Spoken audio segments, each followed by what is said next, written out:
Hey, hello everyone. Happy to have you here today for our gold sponsor presentations with Dacoco and with the game Alien Worlds.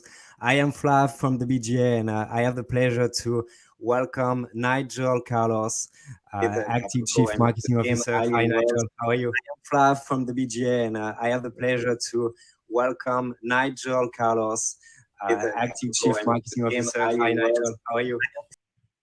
I have the pleasure. Oh, I think we have a very difficulty with the sound. I guess it comes from Stacy. Maybe she has the YouTube video just next to her. So we're gonna fix that. It's gonna be a very quick way for me to show you not that screen obviously, but that screen, yes. So yeah, we're gonna have the opportunity to have Nigel and Stacy to be able to introduce the game and to be able to talk about the presentation that I will be able to show you just after. So pleasure to have you, Nigel. It will be a pleasure to have Stacy Neale as well. And without any further ado, I will launch the video right now. So have fun.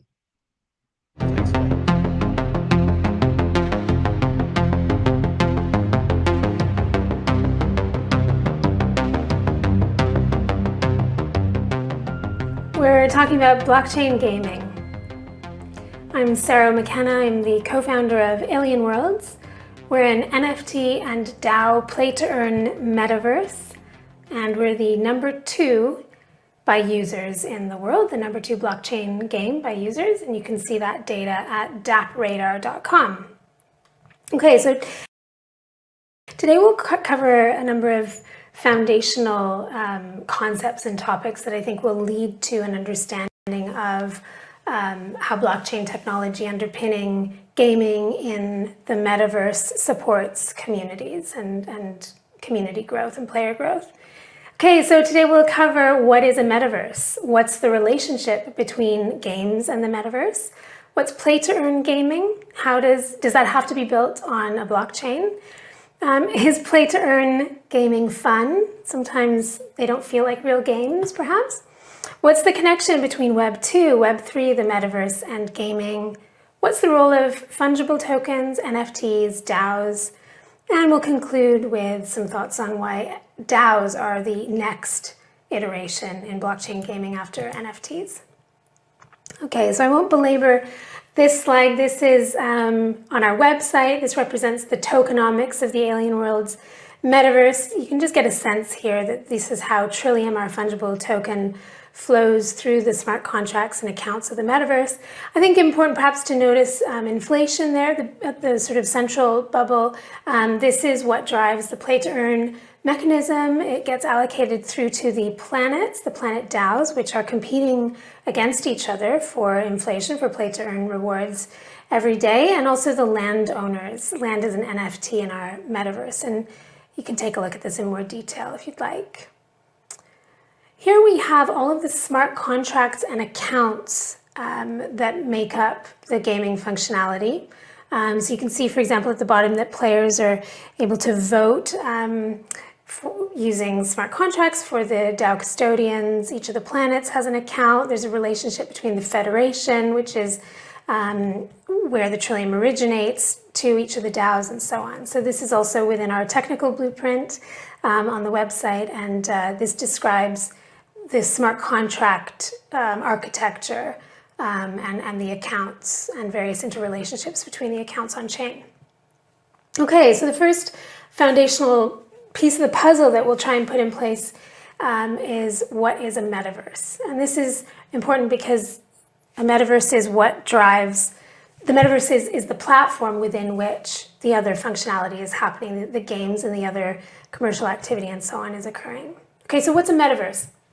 A metaverse is a digital space where peer-to-peer interactions happen within a single environment. Okay, so let's take each of those in turn. So digital space, I think fairly obvious that the metaverse is not the physical universe, the physical environment, but a meta construction of that in the digital realm. Peer-to-peer, so within a metaverse, each of the participants can interact with each other bilaterally without having to go through a central point of control or the platform owner.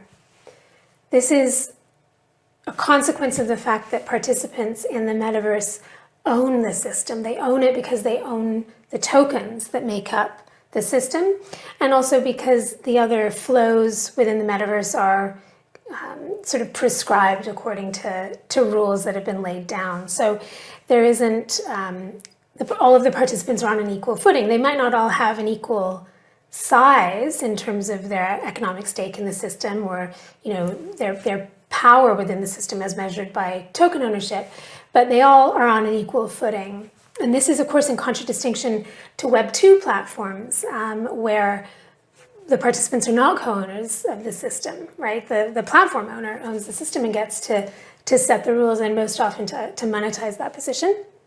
So the implication of the fact that a peer-to-peer nature is foundational to the metaverse is then the fact that a blockchain construction is foundational to being a metaverse. Without a blockchain construction, it's not really possible to make those peer-to-peer actions and transactions possible. And so that is really a prerequisite to being a metaverse, which means that Facebook's Meta is not a metaverse. It's just a rich content sharing platform like Facebook.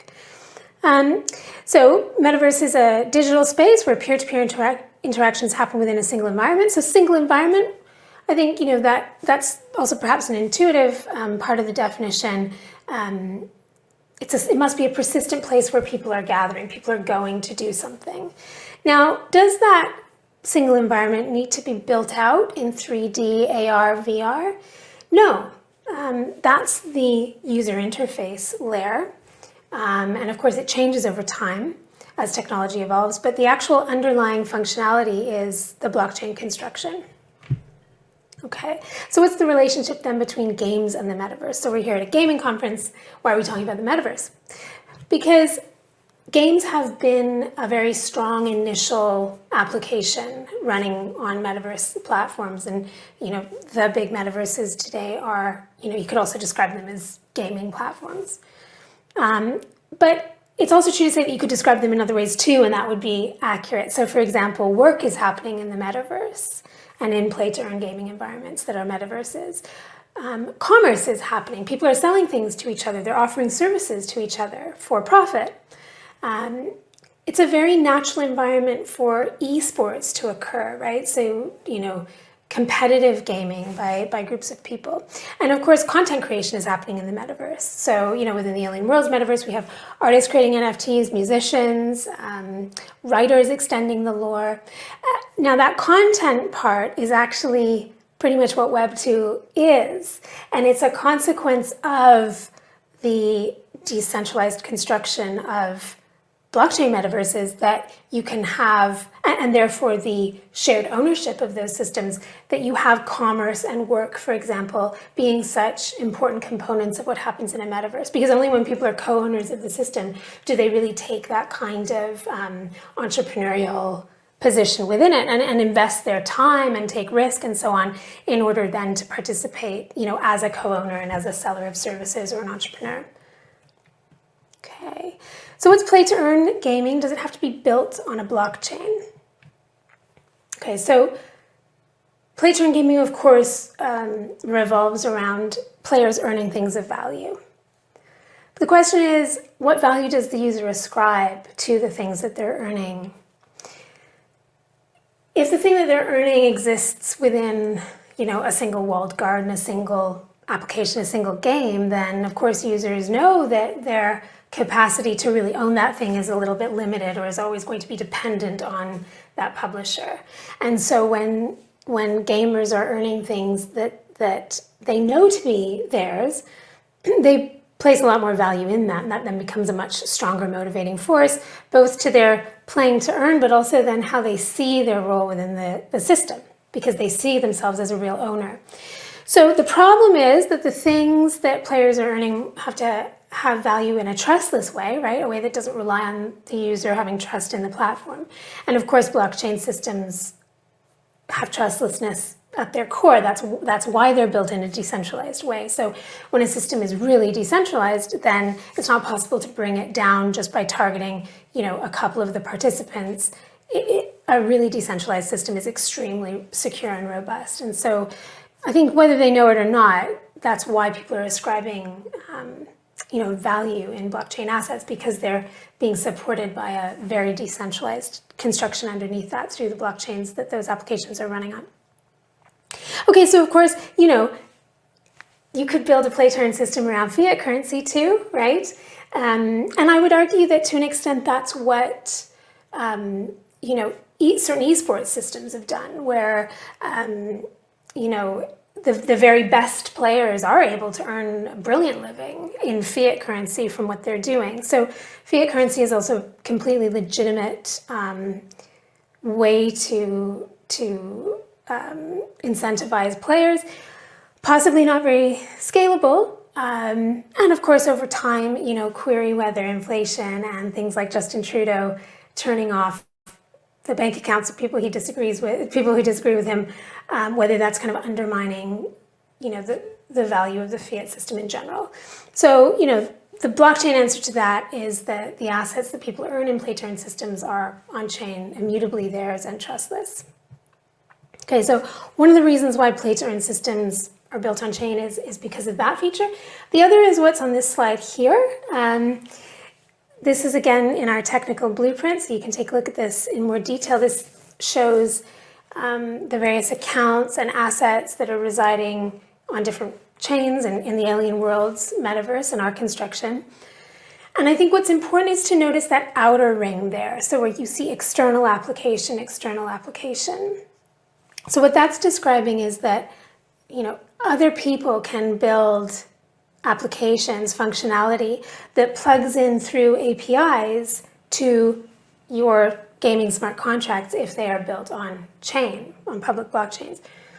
And what's interesting, of course, is that those external applications can be built by anyone, but also actually the APIs and the other kind of interfaces into the smart contracts can be built by other parties than the creators of the smart contracts. And that's really significant because it means that you get all of your community, or the parts of the community that are technically minded enough, right? So technical teams, often from other projects, who are able to come in and either build APIs or, once the APIs are built, build the applications that then extend the game functionality, extend the metaverse outward. And, as those of you in the audience who, are building games across lots of different types of platforms know, it takes time to do that, right, as a singular team.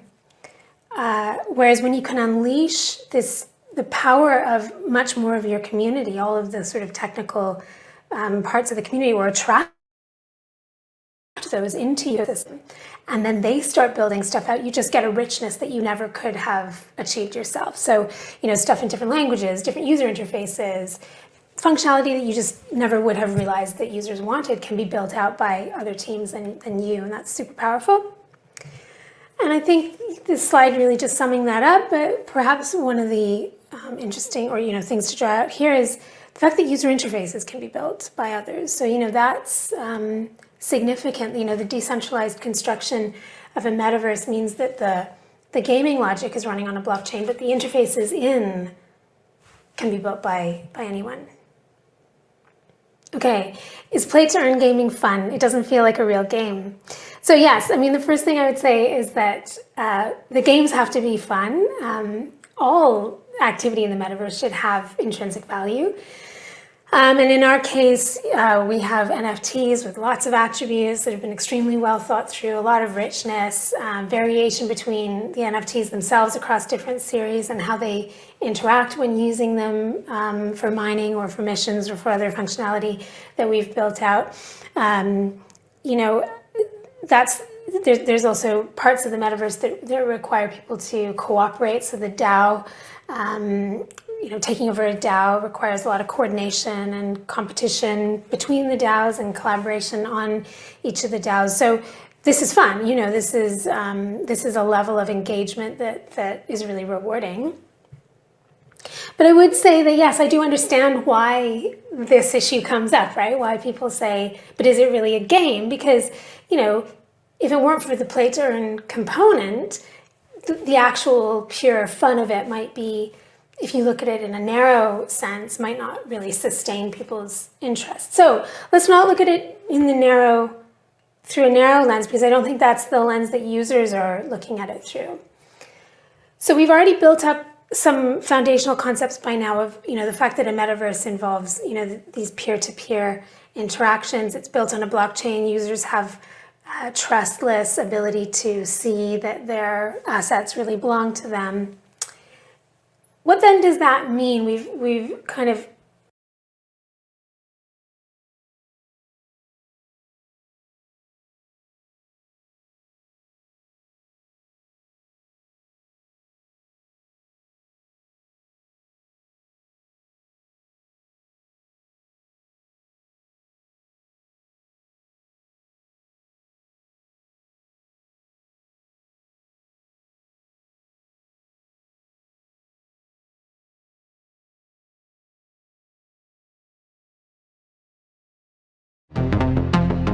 collaboration, competition, all of that drive that we have to compete and win, and the feelings that we get from that are why we play games. Well, when you pull out a little bit and you look at people's involvement in these play-to-earn metaverses, it's giving them all of those feelings, right? Because they're having to coordinate between each other to create a proposition of value, whether it's taking over a DAO or creating a land collective that issues NFTs. They're having to figure out which part of the metaverse they want to be involved with. They're going to a Twitch stream. They're connecting with other people through Telegram and Discord. They're creating their own Telegram and Discord channels. They're making money, not just through the game, but also through these other services that they're offering. That leads to feelings of, challenge and overcoming that challenge and success and mastery and collaboration and all those things. So I would actually say that in the same way as work is not in itself fun, right? The specific tasks that we do at work are often not fun. The kind of broader place that work has in our life is really satisfying. Otherwise, we wouldn't do it most of the time, right? It's challenge and then gaining mastery and so on. So just like work in a narrow context isn't fun, but if you pull it out, it kind of is. So too, gaming in the metaverse is fun on different levels, and clearly users are getting a huge amount out of the experience, and it goes beyond the financial rewards. It speaks to the reasons why we game in the first place and the feelings that it gives us. Okay, what's the connection between Web 2, Web 3, the metaverse, and gaming? Big questions. We'll take a stab at these and go through them, a little bit quickly. But so let's look at this slide. On the left-hand side, we have a historical model, a Web 1.0 model, even just a sort of classical economic model where we have, producers and consumers. Producers produce, consumers consume what's being produced by the producers, and they pay for it, right? Unidimensional two-way relationship. Web 2 iteration of that business model, which was at the time pretty, revolutionary, was that consumers, by using those platforms that the producers were creating, were giving their data to those platforms, and the platforms were monetizing that. And so again, there was just a two-way relationship between a producer and a consumer, and I think there was some degree of triangulation happening there where you had like influencers, kind of super participants who did manage to monetize a position because they were influential over other participants in the system. But those influencers weren't owners of the system. They were just managing to monetize a position within that, and they were doing it again through content. That whole paradigm there relies on content. So, influencers were just creating better content than other people and eventually getting paid for that and having to hustle quite a bit to get to that point anyway. Then on the right-hand side of this slide, we see this Web3 model, a decentralized model. So Web3, a concept that is essentially a blockchain or a decentralized concept. The term was coined by Gavin Wood, one of the co-founders of Ethereum, and it essentially describes, the iteration of the web in which participants are co-owners. And this is made possible by blockchain constructions. And what a revolution in business models happens when that transition happens, and it's happening right now. So we can see here's an example of, a type of construction that can exist within a Web3 decentralized model, and that's a DAO, and we'll come to that a little bit more later. This is just one example of how people can get together. It's formalized through smart contracts. And here what we're showing is a company or a brand's place within a DAO. And you can see that everyone, like I was saying at the beginning, is on the same footing. Now, in this case, this company owns, that proportion of the tokens of the DAO, so they have that kind of stake. But they have the same rights as everybody else in the DAO. What that means is that, they are in a relationship with their consumers. Their consumers can vote for what they think, they want as a next iteration of the product that the company's producing. Companies can test ideas. Users can actually, become part of the direction of the company in that case. And also the company can, begin to interact with their users in a different way. DAOs don't have to involve companies or brands. It can just be groups of people. But again, it's people coming together in a fully circular way in which nobody has a preferred place versus anybody else. They might own more of the tokens of the DAO, which gives them more power, but it doesn't give them a preferred place. And so in that fully circular model, transformational new business models happen. And there's also the potential for, value capture around those new business models that represents an entirely new line of business. Okay, what's the role of fungible tokens, NFTs, and DAOs? So fungible tokens, NFTs, and DAOs all are on-chain things, and they all represent distinct aspects of a system. One of the things that's important to understand about each of those is that they either are or have a token. So fungible tokens are tokens. They represent within a system power, stake, reward, value, right? Because you can either own more or less of it, basically. NFTs represent unique objects, and they're tokens too, non-fungible tokens. Tokens just like fungible tokens, except they're in specific series, and so they can naturally represent unique objects. And DAOs have a token at the heart of them. They're built around a token, a fungible token. They can hold NFTs in their DAO accounts. And they represent groups of people or teams.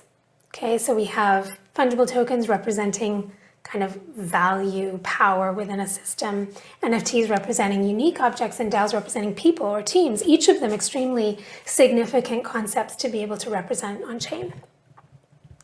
Okay, and now let's talk a little bit about why I think DAOs are the next NFTs, in the sense that if 2021 was the year of the NFT, 2022 will be the year of the DAO, both within, blockchain gaming, society as a whole, and the metaverse. Okay, so let me just baseline for 1 second on what a DAO is. A DAO is a blockchain account, a series of multi-signatory permissions on that account that governs how tokens can be transacted out of the account, and electoral mechanics that grant various blockchain accounts those multi-signatory powers. In our case, in Alien Worlds, each of our 6 planets is a DAO. And the way that those are initially configured are to have 5 custodians each period, and a period is 1 week. So every week we have a new set of custodians, or at least a new tally of the leading custodians. They might be the same week on week. Users can vote for 3 custodians in each period. So they can vote, so there are 5 that get elected, and they can vote for 3. And all of those parameters have been thought through as a consequence of our experience building DAOs for a number of years. But they can be configured, and most of them are calibrated to maximize security, to maximize the security for the participants of the system. So for example, the periodicity of elections, if you have shorter elections, like for example, every half hour, then if a custodian board seemed primed to approve a resolution that was entirely self-seeking for that custodian board, the users would have time to organize, to vote those custodians out before they were able to make that transfer out of the DAO's account. But very short periodicity of elections is a little bit more unwieldy to manage. I mean, it is normally the case that the same custodians are at the top period on period, although you can get like the bottom custodians, coming out of the top ranking, for example. So it's a little bit more at a human level. It's a bit harder for people to manage if the periodicity of elections is shorter. But from a sort of purely blockchain security perspective, you would have very short elections. So each of those parameters has been thought through. The number of custodians that people can vote for in relation to the number that there are each week. All of that is thought through, and discussions can be had about the sort of pros and cons of calibrating them in each way.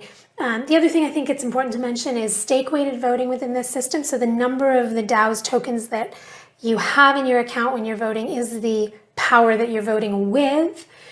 Stake-weighted voting, and this is really significant in blockchain systems because in order to secure them, you need people staking into them. And so a sort of understaked DAO is extremely easy to take over and is insecure. So you're trying to promote people staking into the DAO so that it will be a robust place for people to invest their time and actually grow the DAO and work towards its goals.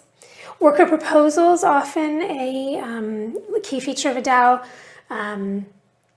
So this is where the custodians, there's a specific system where people can propose work into the DAO and the custodians can approve it and people get paid, and this is how the DAO can kind of pursue its whatever end it has, its goals.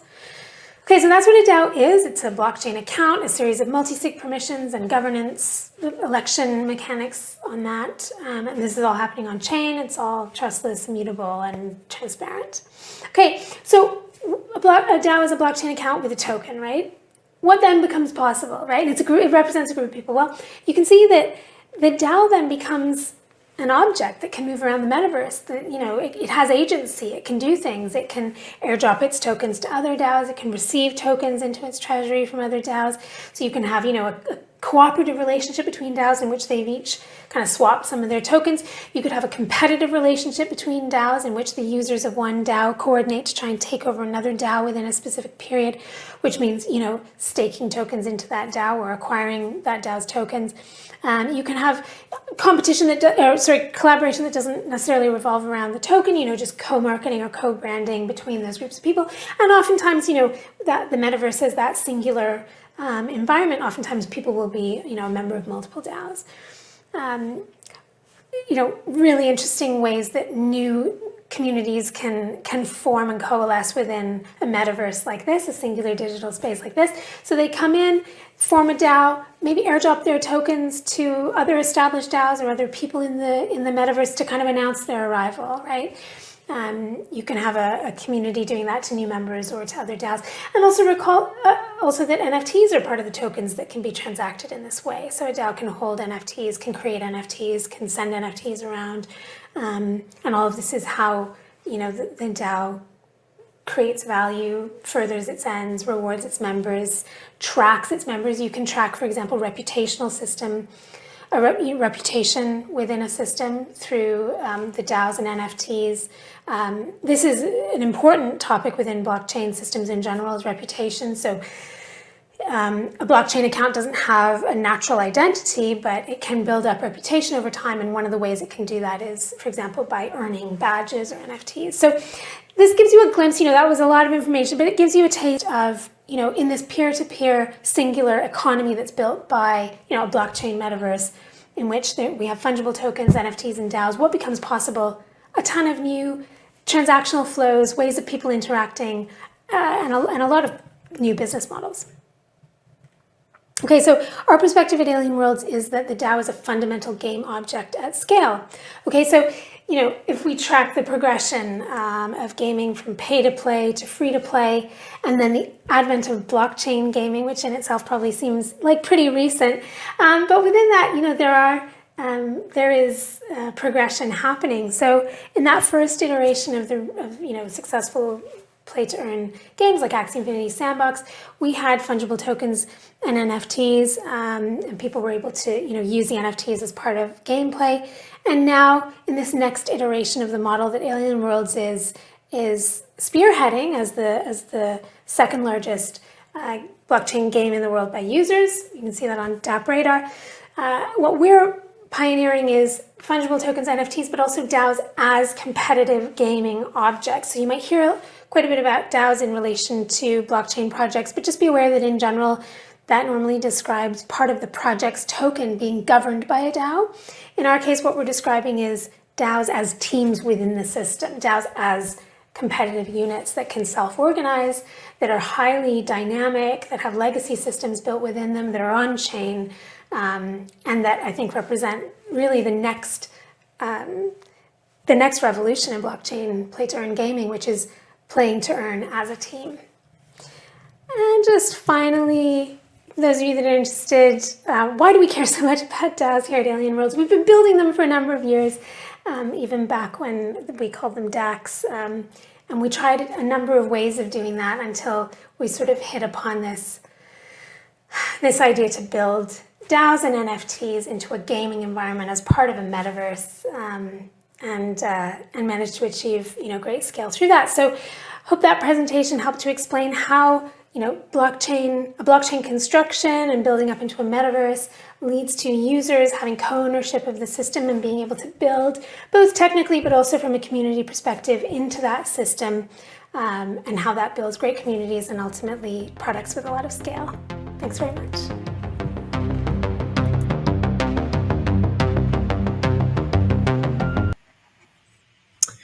Hey everyone, I hope you enjoy the content. We're gonna make a new try for everyone to listen, to make a better intro that we did just before. So Stacy, let's try it out. How are you?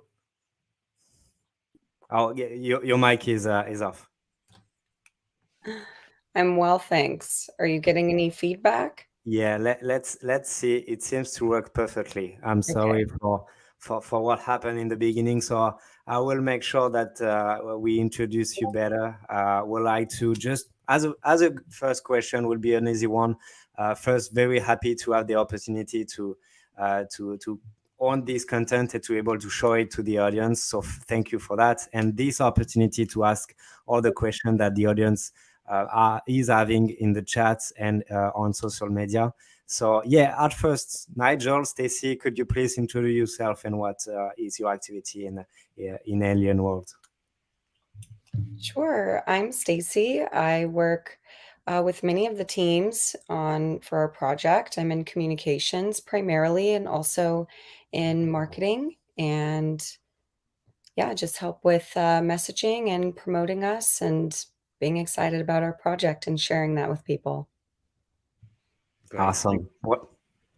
Thanks, Stacy. Yeah, well, I'm Nigel Carlos. I'm the head of marketing for Dacoco, publisher of Alien Worlds, and my primary job is to raise awareness for Alien Worlds and lead the strategic element of the business, ensuring that we're driving growth in decentralized communities and driving the business forward in terms of innovation and also meeting the needs for our fans and players around the world.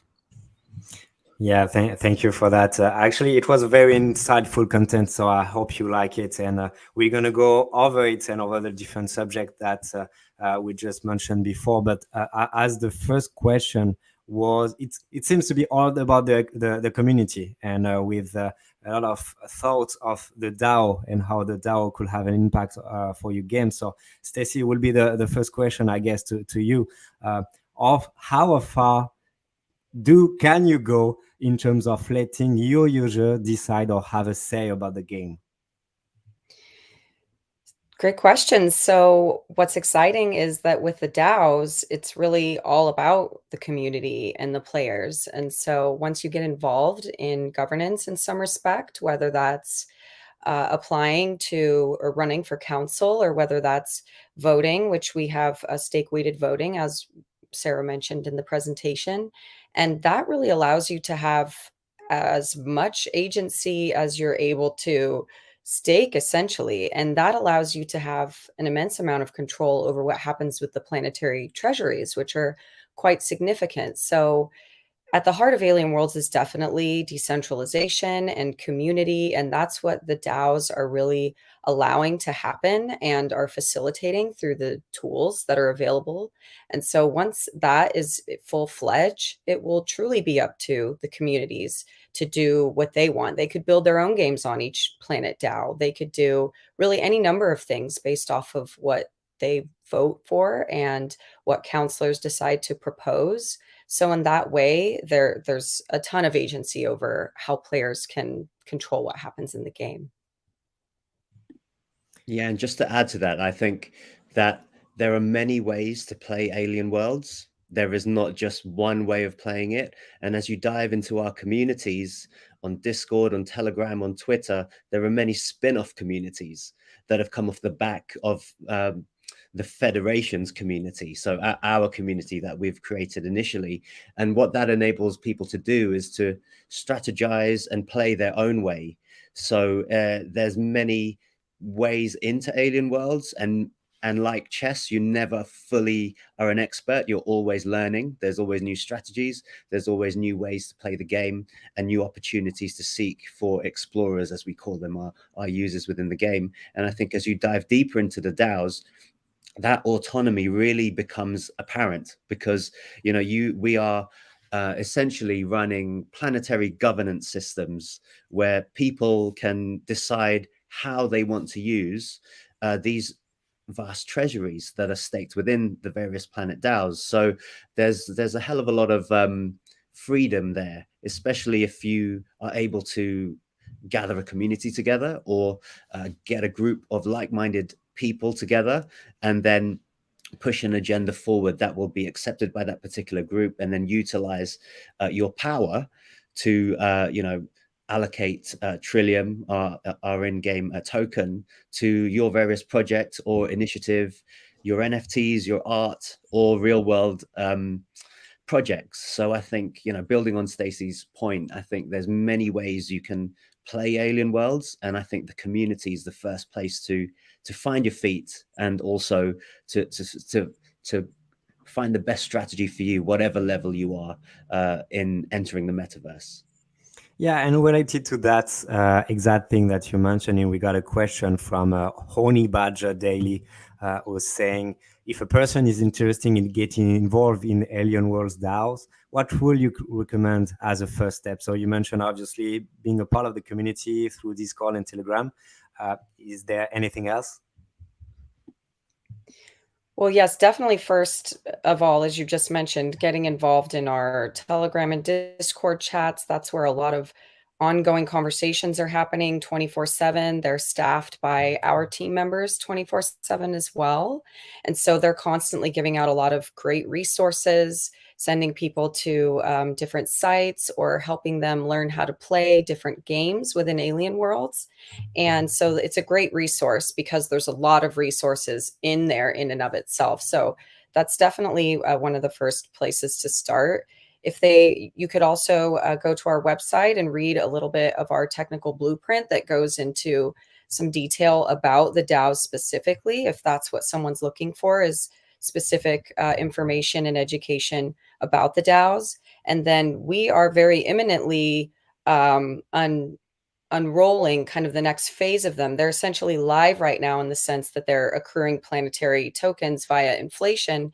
And pretty soon the governance aspect will be live, which is extremely exciting. And so if somebody were interested, I would say definitely stay tuned on all of our channels and read our articles, because we will definitely be sharing more and more about that. And then when it's live, they can participate to whatever extent they want, whether that's staking their Trilium and voting for somebody, or running for planetary council and things like that. Okay, great. As a player, as a big player, it could be traditional blockchain games. I really value the fact that the games has a lore, a story to tell, and it's really the fact, the idea behind Alien Worlds and behind all the cards that you can play. Can you give us some details about how important is the lore for the game? Yeah, I can answer this, Stacy. I think it's incredibly important, because I think if you look at our backstory and the narrative, it starts with a raging pandemic on Earth. So I think that there's some kind of serendipitous law happening there that's echoed in our metaverse, which happened in 2055.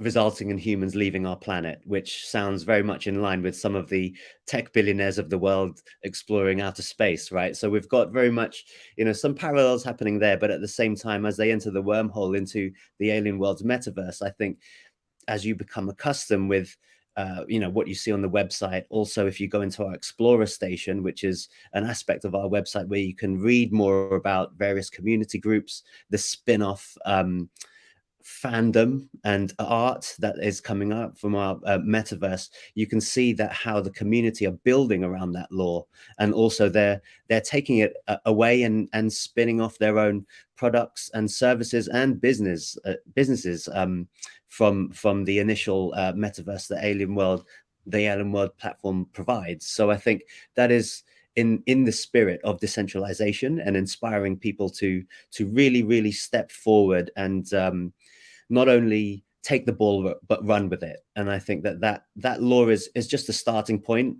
It's constantly evolving, and as the community members evolve it and push it forward, we're seeing really interesting facets of where the story is going, completely inspired by us, but not governed by us, if that makes sense, as an organization. So it's really inspiring. And I think that law aspect was just us writing the preface, and now the narrative and the story is being written by the community themselves. And I think it's a really inspiring thing. And I think back to the point that Saro was making in the presentation, is that a metaverse is owned and run, and the value is imparted on the community and the people within it. It's not just an optical 3D VR user interface that often is a shortcut, and it's used by the media as the metaverse is that particular visual optic space. I think there's much more to it than that. And I think with the Blockchain Gaming Alliance and all of the other partners and members here, we can all agree that decentralization is first, and also the freedom for people to be whoever they want to be within those digital spaces, and also take away the barriers of the economic world and the physical world that we currently are in. And I think that's very in keeping with the initial thoughts of what a metaverse is. Yeah, actually, this is quite a new way of thinking as a player to play your blockchain games, and you have to understand some specific things.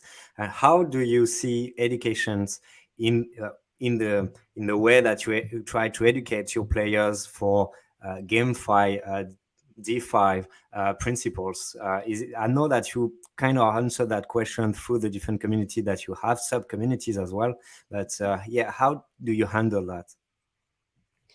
Well, education is huge, and actually, Alien Worlds could be thought of as a didactic tool that helps teach people about these different aspects of blockchain tech, blockchain gaming, mining cryptocurrency, staking your tokens, and then when the DAOs are released, running for basically decentralized governance and understanding how decentralized governance and consensus mechanisms work and things like that. And so as Saro mentioned, Dacoco, the company that created Alien Worlds, was actually building DAC and DAO software very early on.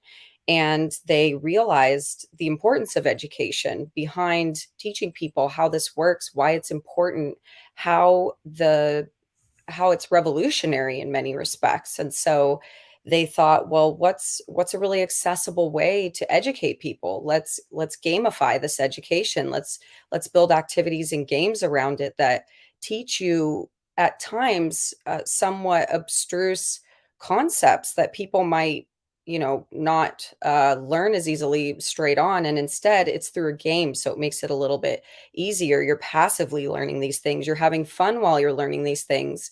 And then after you've been doing it for a while, you've actually learned quite a bit about blockchain tech and how crypto works and different aspects of it. So definitely Alien Worlds isn't in and of itself is very educative, and that was intentional.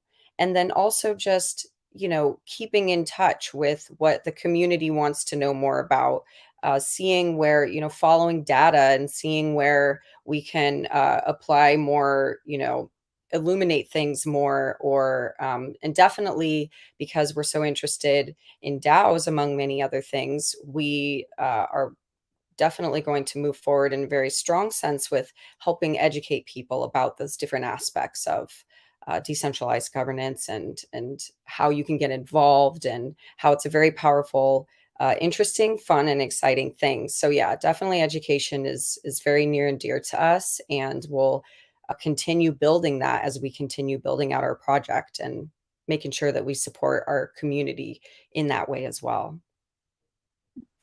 Yeah, and I'll just add to that as well. And I think platforms like this, Flav, with BGA and going on AMAs, panel talks, keynote speeches around the world as well, which our team do, and Saro does extensively too, is part of that education piece. So showing up not only at blockchain events, but also traditional gaming events like GDC, which we were at last month. Stacy was there, and we had a significant presence there. So I think, we're finding there's increasing interest in this space and this intersection of blockchain, gaming, GameFi, and education. And I think the more we do shows and interviews like this, I think that this is inherently educational in many ways, isn't it? And I think it opens up the floor for others, hopefully inspires others to want to get into the space and learn more. Your previous question on DAOs and how people can learn about DAOs is exactly that question. And hopefully we answered that articulately, and hopefully that person or whoever's interested will then go on to move on to that topic and learn more. So I think your presentations that happen monthly with BGA are part of that education piece, and I think it's a hugely valuable resource and tool for anybody wanting to learn more about the space. Yeah, it is very true, actually. And it's very interesting being a part of the BGA, and it's seeing the commitment for every BGA members to share knowledge, obviously to be able to provide knowledge to the people who are building these worlds, as you are in Alien Worlds, but also to understand that we need to educate people who try to understand what does it mean to play a blockchain game. So you're perfectly right that each time we do, and weekly, what we try to do to provide some insight for our members who are building something, it's very interesting to capitalize on their expertise to learn more. So yeah, I completely agree with you. The thing I also would like to have your opinion on could be a difficult one, because it's maybe too early to speak about that, but I would like to have your view on that, which is, how do you see interoperability, which means this idea where the digital asset, the gaming asset, can be distributed and see on different worlds of this metaverse? Sure, I can answer that, Flav. I think we see it as a vital piece in spreading, and making it ubiquitous, this technology. At the moment, I think there's many chains and interoperability sometimes a little harder to do, with some projects. However, our project is across 3 chains. So Wax, Binance, BNB chain, formerly Binance Smart Chain, and Ethereum. So I think we have baked into our DNA and ethos an interoperability first project. And recently we announced an interoperability bridge into Minecraft. So that's the biggest game there is. So so I think we're taking steps into tapping into that audience, building worlds and servers within that particular platform, and then also allowing Minecraft players to earn Trilium, again, our token in our metaverse. So not only can you enjoy Minecraft and do all the things that you do there, but also earn a token that hopefully appreciates in value, or stack that token and then potentially participate in DAO governance within our metaverse. So it's front and foremost in our thinking and what we're building out for the future. We have a few announcements that are happening in May to further accelerate that interoperability innovation. Excuse me. And I think that it will only accelerate as we move into the future. And we're seeing plenty of innovation within other game developers as well. There's a project called Petaverse, which their whole focus is to build interoperability for digital pets across multi-chain and also AR, VR worlds and traditional Web 2 worlds. So there's increasing focus on this, and I think it very much was a key topic at GDC, I believe, and I think that it will continue to be that, because I think once ease of use and onboarding new people, new users onto various platforms, and the technology as a whole becomes just that easy, then we can see accelerated growth and adoption of blockchain as a whole. And I think I believe gaming is the most powerful platform of all to do that, because not only is it educational, but it's fun, and it can be fun, and it can actually, as Sarah has mentioned before, feed vegetables to children without them knowing it, if that makes sense. So, so these concepts that Stacy mentioned are being embedded in the actual experience, which can only be a good thing. Would you agree, Stacy? Absolutely, yes. It makes learning all of those things easy and almost second nature. And after a while, people are privy to things that they probably never thought they would understand to such an extent. And it's really the gamification of that education that's very accessible. Yeah, it makes a lot of sense. And actually, we got a question from a members who wanted to know that as one of the most famous blockchain games right now in terms of players on-chain activities, how challenging is it to scale the game, avoid issues on transactions, as an example? Well, certainly, I would say that one of the very important aspects of all of this is which chain you choose to build on. So we were very strategic and intentional about the chains that we chose to have our game mechanics on. And so we have primary game mechanics on Wax and BNB. And some of the reasons why we chose those were, low costs to users, low barriers of entry, and great communities. So there were a lot of things on Wax that allowed us to build our primary game mechanics on there, and it allowed for a lot of users to come on and be able to interact with our activities and our games and our communities in a way that was very accessible. And then same with B&B, they have a great community and user base as well. So that allowed for scaling to happen without necessarily having a lot of barriers of entry. And then with Ethereum, it's a great store of value. So we had our token on there, and we also have our token on Wax and BNB as well. So definitely being really strategic about which chains you build on and which chains you don't. And not only the accessibility and feasibility of having game mechanics on those chains, but also the communities of those chains and how you might welcome them into your space. Certainly engineering wise and things like that, I'm sure there's a lot more to be said.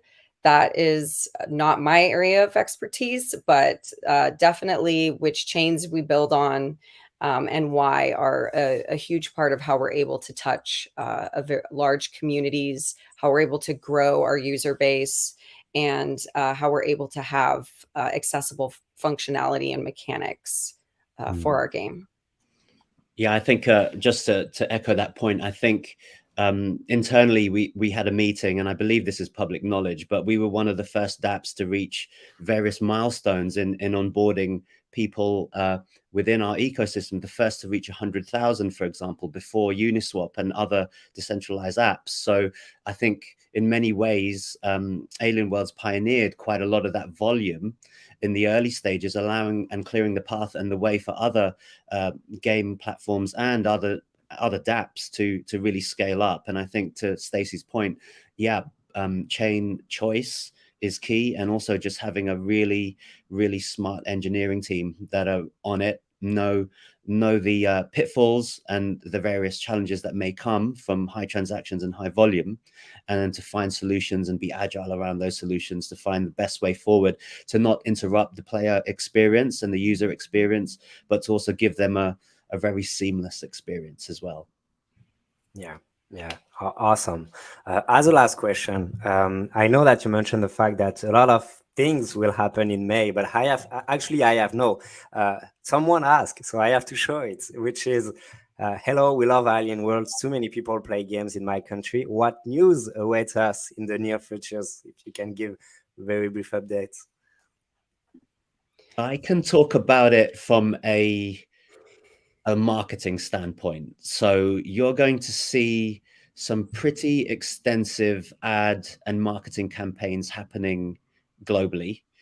I don't want to say too much more than that because they're currently in production and we're working on the media as we speak, the media distribution. So that's hugely exciting, especially for a blockchain game, which you probably wouldn't necessarily see TV advertising or out of home advertising, but we've got something really exciting that's going to emerge very soon. Also, we have an initiative that will, now I've got to be careful what I say here, otherwise I get told off by Stacy. An initiative that will reward the community, let's just say that, in a significant way. So if you have been active in the community or have created something that has been of value to the Alien Worlds Metaverse, the players within it, and the other communities, watch this space, because something we're going to be announcing very soon will highlight some of these actors and reward them as well. I think I've said too much, but Yeah, I'll stop talking great now. alpha. Yeah. I'll stop talking now. Stacey, does anything else come to mind? That's Yeah, by the way, that was great, Nigel. No worries at all. Yeah, I would say there's a lot of really exciting things coming in soon, and we'll be unraveling thereafter. And we hear our community, we hear our players. We're listening to what you're asking for, what you want to know more about. And I would say watch and listen closely in the coming days, weeks, and months, because we will be answering a lot of those questions and requests. And there's going to be a lot of things that, I mentioned about with our DAOs. There's going to be some exciting things coming along with the DAOs here very soon as well. And so a very big part of our project is going to be enhancing itself, essentially becoming more available to the community. And that's a very exciting part of our roadmap. And there's a lot. Without having to go into too much detail, we can just say, a lot of things the community has been asking for, I think, will be responded to. And some really big aspects of our roadmap will be also developing further as well. Yeah. Thank you very much. You said a lot. Thank you for the sharing. It will be a very last question, because it comes from a BGA members and someone. Hey, Mike, I know that you're here, who's developing a game, blockchain games, and would have thought of bridging. I guess the idea is to understand challenges behind the idea of bridges. Yeah, I don't know if you have some say around it. Well, I mentioned before the exciting news of bridging into Minecraft. Our ultimate aim for that particular piece is to open source that, so that other platforms can replicate what we've done. So not just keep it for ourselves, but to share it outward to any other project that wants to do the same.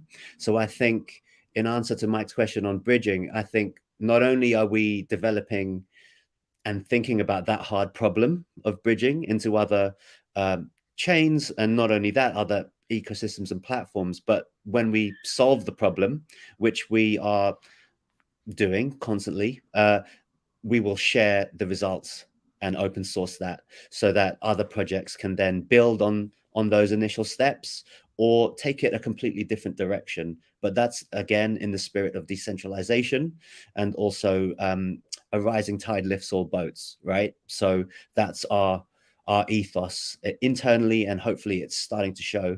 Hopefully it has been showing externally to the communities and the wider public at large. And I think if you want to read more about that, just Google Minecraft and Alien Worlds, and you can see some of our aims. A quote from our CEO Saro, who was featured earlier on the project, and our ultimate desire to set it free into the world. So not only us into Minecraft, but other potential games also in the blockchain space. So we'd love to give you an update on that later down the line, once it becomes live, and then perhaps as part of the education piece, start to unroll that out as well, and share it on GitHub, share it wherever we need to, so that other community members can tap into that resource. Okay, great. Thank you very much, guys, for sharing all of that, for sharing your expertise and knowledge, and all the activities and news, upcoming news of Alien Worlds. Very happy to have you, obviously, in the BGA, and all the activities you're doing for us. Again, thank you very much, and I wish you a very good day, end of day. Thank you so much. Thanks, Flav. Appreciate it. Thanks for inviting us on. Thanks, everyone. Thank you. Bye, everyone.